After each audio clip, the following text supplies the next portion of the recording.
Ja, elke ma is mal daaroor om te kyk na 'n kind as hy of sy 'n doel gooi, 3 druk of 6 slaan in krieket.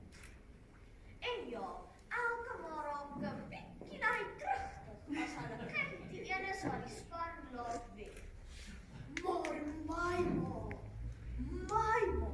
raak krankvinnig.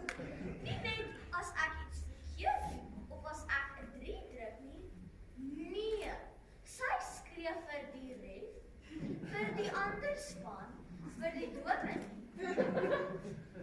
vir die onnies, vir my, en dan selfs op my pa. Anja goeiste, druk nou Jannie, go Jannie, go! En dan raak sy eers opgewanne.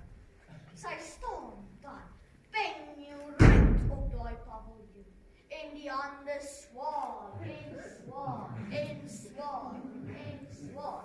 Kompleet, soos 'n windmeul en 'n ligtoring in die verte.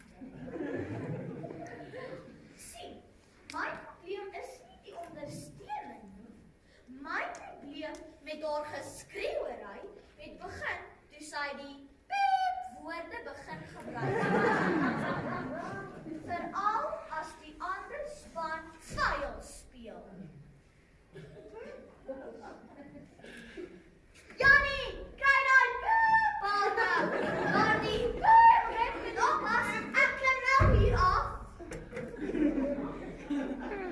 Almal ken my ma. Julle verstaan nie my kind. Almal ken julle se ma, of die tannie, wat rugby laat.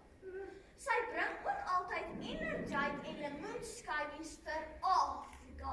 En die ouens geniet natuurlik.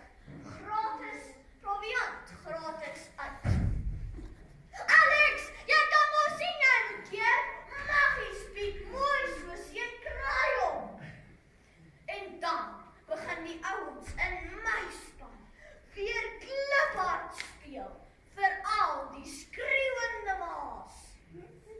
Julle wonder seker hoekom ek so baie aangaan oor my ma en rugby. Wel eintlik is ek trots. Terwyl ander ma's koekies bak na Ferdinand staan my ma, soos Victor, Midfield en Balder, vir ons om 'n bietjie harder te probeer. Vir ons om eendag die oormag te wen, met 'n bietjie probeer. Maar om 'n lang storie kort te knip, ons het toe die trofee vir die beste rugby span hierdie seisoen gewen. En wat sê ek, Jannie, as mense my vra hoe ek die kaptein van die Springbokke eendag gaan word, dan sê ek, dood